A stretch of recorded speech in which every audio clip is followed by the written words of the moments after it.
hour after the live, please make sure to hit that like button as it will greatly help push us through the algorithm. ATK Crypto Copy, welcome in. I'll get to everybody else that commented. I think there was one or two more people in a second once the pot's back up. But please, if you're watching this now or after the live, how you doing? Thank you very much. Or after the live, please make sure to hit that like button. Let me just timestamp this real quick. Good early afternoon, 1:04 p.m. Eastern Standard Time on this Tuesday, October 31st, 2023. I'm XRP Future Millionaire, and I reside in the great state of Michigan. One thing about being laid off is I can participate in these groups. That is true, ATK. That is very true. That's a good outlook. That's a good positive way to look at it. Cryptic Crypto, welcome in. Well, I won't take up a lot of your guys' time. We'll get through this in like probably 15 minutes if I can do this properly. We've got the Dow Jones right now at 37.71 up to 32,965, or up 0.11%. We're waiting the Fed talks today to see what they're going to say.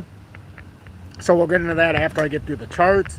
We've got the Dow still in a broadening wedge. It's still trying to bounce off that 32,580 support. The problem is right now we've got a death cross here in the daily. And even if we come up to 33,327 and get rejected, that's still a very bearish move. Right now, this isn't bullish. This is still very bearish on the bearish side of things. And we're going to need something to flip this. Now, the good thing about this is for printing money and things like that, if you're looking for a way for this to reverse, we all know the Fed's the first and last resource, or first or last reserve of money to buying or selling.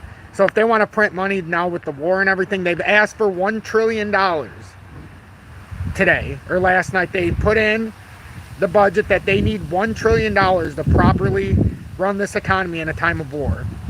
So another $1 trillion with interest rates. It's ridiculous.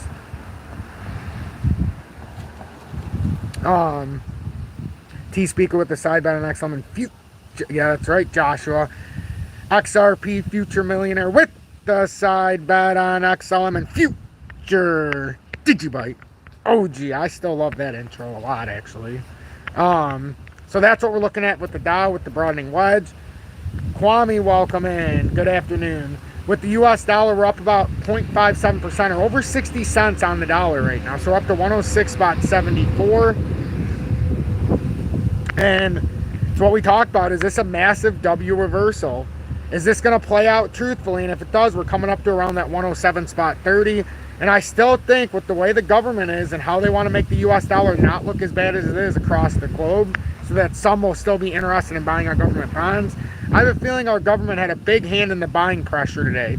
Is it any coincidence that they talk about this $1 trillion package they need, and then all of a sudden the government bonds get bought up on the 10-year? I'll show you what I mean right after this.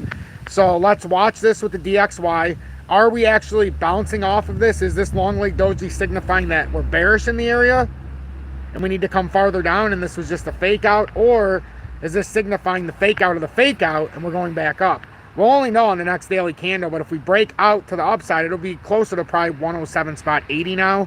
But if this does reverse bearish, we should get a rejection at around 105.71 in the next few days to let us know, and then ultimately get below 105.71 on our way back down towards that 103.97. But I don't put anything past the government. I know we're outside of the rising channel right now, but that big W, if it does happen to pull up, we have to pay attention to it. I'm not so sure that's what's going to happen, but I have every opportunity, depending on which way it goes, out in front of me. So I keep it realistic. I don't let the day-to-day movements bother me. I just look where it's at in relation to the formation and the pressure coming in.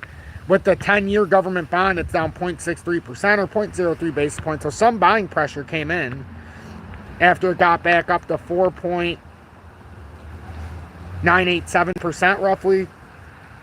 But anything other than thinking that this was just the government stepping in is us thinking, you know, maybe a little too far ahead. This looks like it could be putting in a dragonfly doji here. So if that does happen, it still needs to pull up a little bit because it's red right now. But if I didn't know any better, I would say this is working on a move to 5.07, and the optics are in right now. So we'll see what happens. Crude oil's under pressure, down 89 or 90 cents a barrel. The WTI, which is priced in US dollar, it's down 1.11% to $81.61. It's no surprise that it's retracing. The only question is do we come down to that $77 mark? That's our one question. Do we come down to 77, or can we get held on either the 4 hourly or the daily support here? The 4 hourly we gave way on. So the answer to that is no. Now in the daily, we're almost there. This is our key. Do we hold 81 bucks roughly in the daily 200, or do we come back down to $77 for this death cross?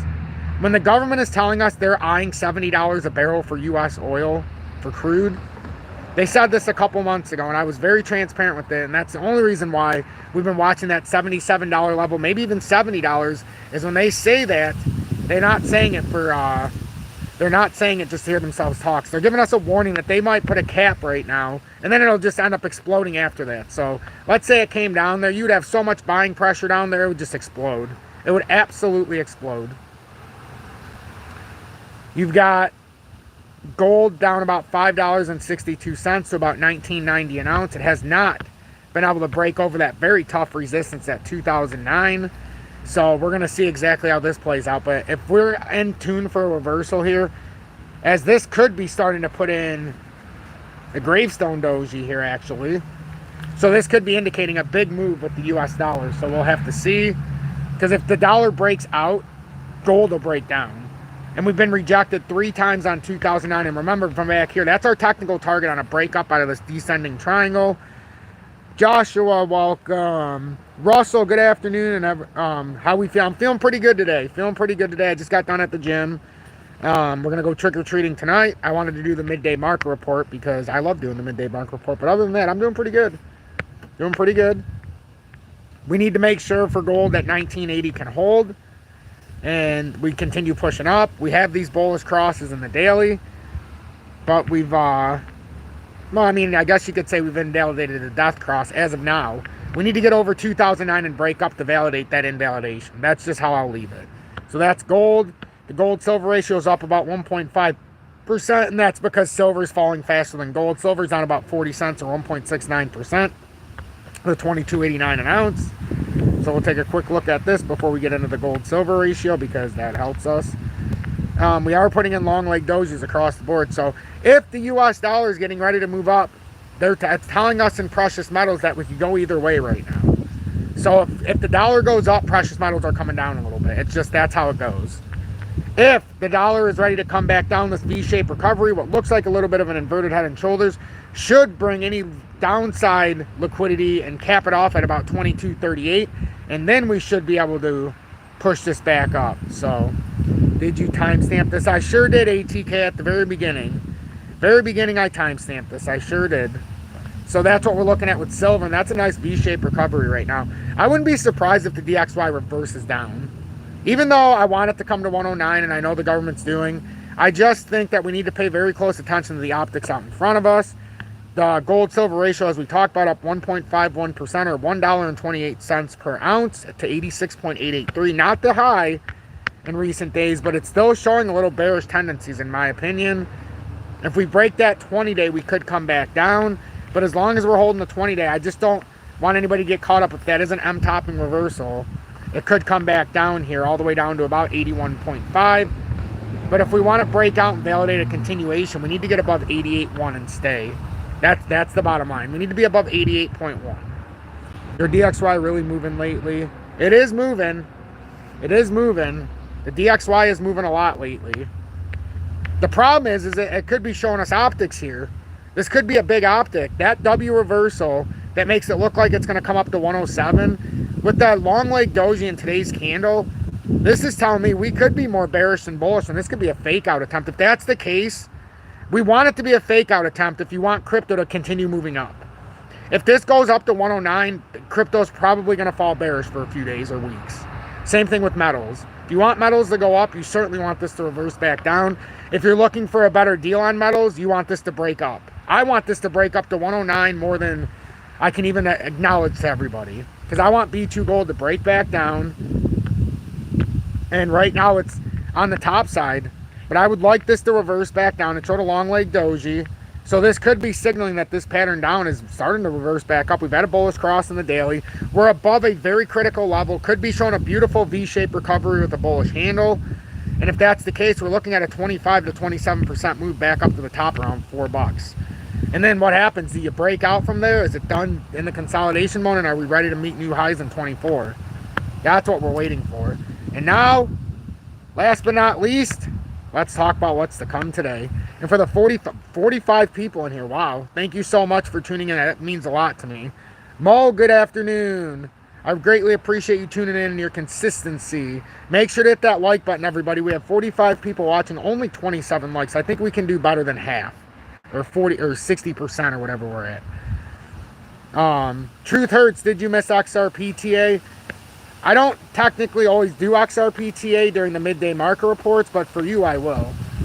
If you want to see a more in-depth technical analysis on XRP, you can always check out my earlier update. But XRP right now, we bounced off the 57 cents, which if we look at this chart, we have the 55 and 57 cent pivot points. We bounced off both of them right now.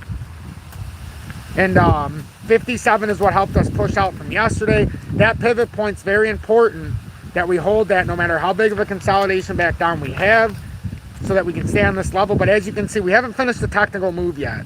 I really wanted to see it at 63 cents. It did come up pretty high. So it came up to 62.17. Does that satisfy the 63 cent move we talked about? Maybe. Maybe. But technically, I would like to see it react to that 63 cent rising channel resistance. I would love to see it react there. I don't think this pattern's just done yet. It looks like if we could keep coming back down, and I know it sounds a little weird, but if we could pull this back down before the daily close, and I am rooting for it more than you know, if we could pull this back down to about the 586, 584, this would complete a very nice bullish inverted hammer candle, and these are very bullish for continuations. See this right here? We did the exact same thing a few days ago when we talked about this. We had a push up and we pulled down, and I said it was beautiful inverted hammer. We kept putting them in the pattern, and then we finally pushed off of these. These are inverted hammers. Those are bullish candlesticks. I know it doesn't look like it because of the top heavy pressure coming back down, but that's an inverted hammer, and especially when it's making new highs and it's green on each successive candle, that is so bullish. And it means that we're not exactly exhausted yet. Even though it might look like it optically, I don't think we're exhausted yet. The way you would know you're exhausted, first level, you come back below 583, then come back below 57. If you come below 57, that's a big sign of weakness. Also, you would like to continue to see closes over that 585, 584 area. That's just me being honest with everybody. We've got plenty of room today, but that's me being honest. So, and then if you're watching it from a market cap perspective, you want to see XRP over that 33.158 billion. The market cap is also attempting to put in a phenomenal looking inverted hammer candle and putting in new highs successfully. So that's what we want to see. And then last but not least, because it is cold out here, it's only 37 degrees, but I like to stand outside. Stock market views today. U.S. stocks edge lower in countdown to Fed. U.S. stocks heading for third month of straight losses, slipped again in afternoon trading. After initially reversing earlier declines, the moves come as investors weigh fresh consumer confidence data that fell for a third straight month, but still beat expectations ahead of the Federal Reserve's upcoming policy decision on Wednesday, which is tomorrow. The benchmark S&P 500 continued to hug the flat line while the Dow Jones Industrial Average declined 0.1% or less than 50 points. The tech-heavy NASDAQ composite fell around 0.2%. Bonds rallied after the U.S. Treasury cut its estimate of how much the government would need to borrow in the fourth quarter, easing some pressure. And I mean, that's unbelievably inaccurate. The 10-year Treasury yield slid about 1 basis point to trade around 4.86%. The fact that they're saying that's why the bonds rallied is because U.S. Treasury cut its estimates, that's a slap in the face to all of us trying to get real information. Are they out of their minds? The Fed just said they're going to need $1 trillion here going forward in the next decision here. They've already talked about this. They need $1 trillion to continue running this government. Otherwise, we're going to have another shutdown. They just talked about this is a real big inconsistency here, and they need to do better here with Yahoo.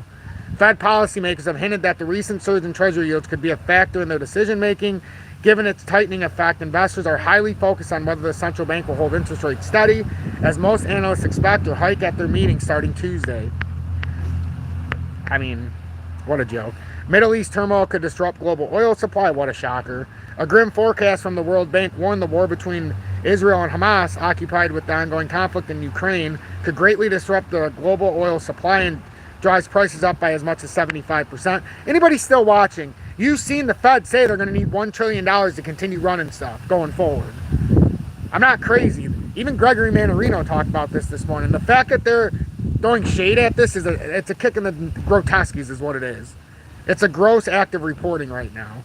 Oil could surge up to a record 157 per barrel if the Middle East conflict broadens and creates a large disruption in the markets. The World Bank has nothing to do with that. The forecast is part of the institution's commodity markets outlook, where it lays out 3 risk scenarios. I don't even care about their fucking scenarios after what they just did. They already falsely reported what's going on today, so now I can't even put any stock in what they're saying, to be honest with you. But yeah, the stock market's down. We're waiting on the government. They're talking about the Fed rate hike, whether there's going to be one or not. Today starts the 2-day meeting. Tomorrow's the important parts. Today's just the mumbo jumbo. But I'll keep you updated as they goes on. I'm XRP Future Millionaire. To save us all our mental stamina and our mental abilities and stay positive instead of negative, I think this is a good time to end this. I think we covered everything we need to know, and we filtered out the FUD. I appreciate each and every one of you. Please make sure you hit the like button on the way out. Consider sharing this far and wide, and I just want to thank the 18,600 subscribers plus. It means the world to me.